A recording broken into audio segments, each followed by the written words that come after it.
In this video, we're going to talk about positioning. This is going to be for intermediate anglers. We're going to go more advanced than just the normal, the bridge fishing. And we're going to talk about various types of situations. Number one is we're going to talk about more of like a shoreline and a bay system. And these are all from the examples on the prior finding the fish spot. So we showed how to find the spots first. Now we're going to show how to position on the spot. So we're going to start with the bay system on island. Next will be open bay system and open flat. Then we're going to go back over to this creek mouth to show river systems. And then last, we're going to talk about marsh systems. So let's go ahead and first start with the bay system. This is a very common type of situation where we're fishing a shoreline. And this can be applied regardless if you're fishing from boat, if you're wade fishing, if you're fishing from shore, or fishing from a kayak paddleboard. Positioning is the same regardless. Don't worry about if you're wading or anything else. You do the exact same process either way. It's all about just maximizing the conditions in your favor. Right? We know what the wind's going to be doing. We know what the current's going to be doing. And it's on us to make sure that we position ourselves to make our life as easy as possible. The worst thing we can do, especially if we're using lures, is to position ourselves downwind of a target spot on a windy day. It almost guarantees you can't cast far. It's going to be a huge pain. If you're using spinning gear, it's going to have a higher chance of getting wind knots. So wind is, I would say, the biggest factor that most anglers don't factor into their equation. We all know that, yes, the current flow is important. We need to retrieve our lures with the current flow or have our bait go toward the target area with the current. Yes, that's true most of the time, but certainly not all the time. And when it's less true is in zones without a whole lot of current flow, or not zones, I should say specific spots without a lot of current flow. So spots like this where we're talking about an island that's a little bit out of the main current flow. The main current flow is shooting through here. It's very fast.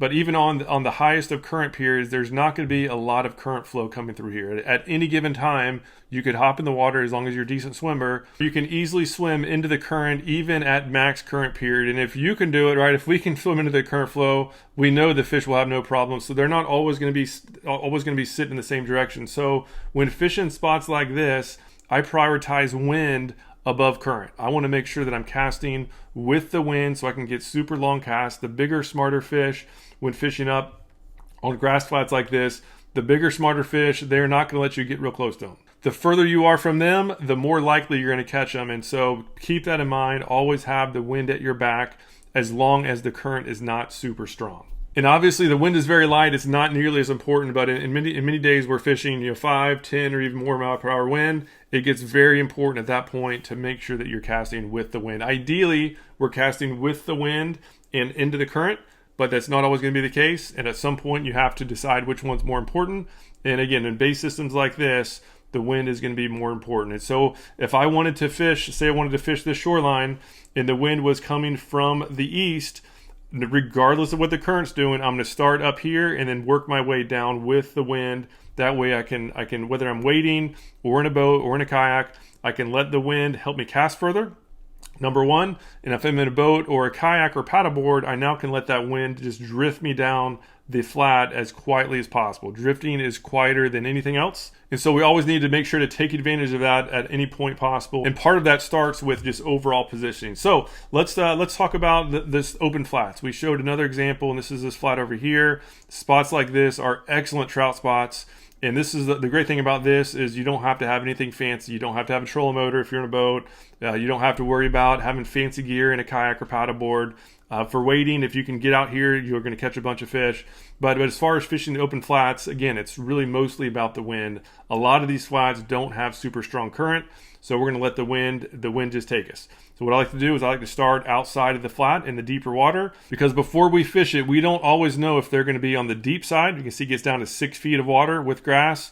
We don't know if they're going to be deep, middle, or shallow. We can always assume, but we never actually know until we get that fish on the line and start getting multiple fish on the line. So I like to start up current off the flat and then let that wind, we're going to assume it's going from the same direction. We're going to let that wind just take us over the shallows.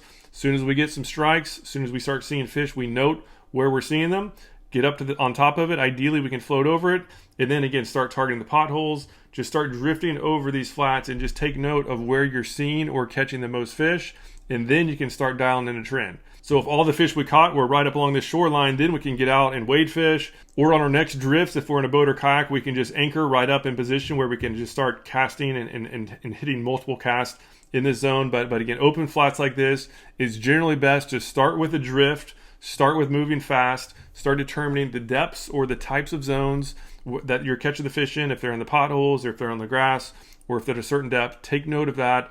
And then on your next drift, that's when you want to anchor and start slowing down. For big areas like this, it's almost always best to start moving fast. Even if you spook up some fish, this zone is so big, there's going to be a lot of fish here. So the key is finding the trend.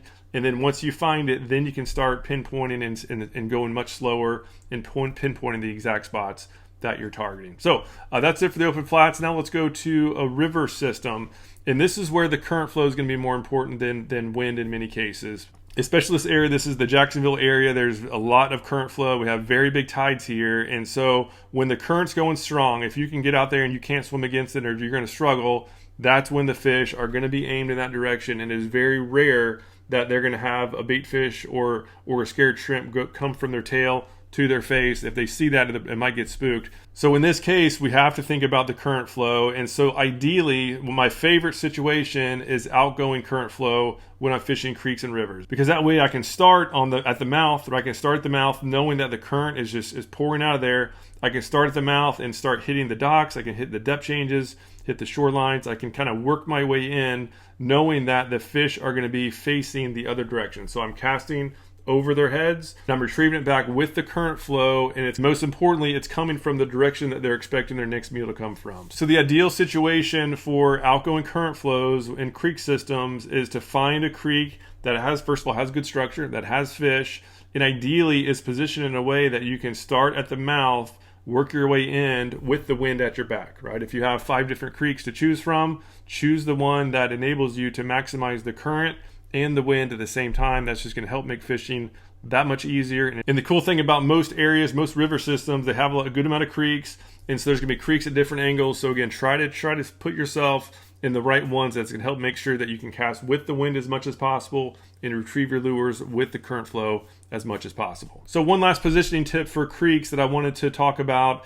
is what do you do if the wind is just cranking? If you want to fish this creek and the wind is just cranking straight into your face, what do you do? Obviously, you don't want to just cast into the wind. It's going to be really tough. You basically need to choose a side. Which side do you want to fish? Where do you think most of the fish are going to be? And if you say it's going to be this left side, we have some pylons here. It looks pretty nice. Instead of just positioning here and just casting into the wind and fighting the wind all day long, that's never fun. Instead, position yourself over on the other side. That way you can cast cross wind and cross current. You can cast up knowing that the current flow is going to be pushing out. The wind's going to be bowing your line a little bit, but that's okay. Cast up current, and now you can retrieve your lure at a cross current situation. So again, when the wind and the current aren't aligning, just put yourself in a position where you can at least go cross current and cross wind to not have to fight it directly. And so last but not least, we'll talk about Marsh systems. And as you'll see, it's really the same premise, right? It doesn't matter exactly with the type of area you're fishing. You want to find the exact same situations where you can position yourself so you're casting with the wind and retrieving with the current.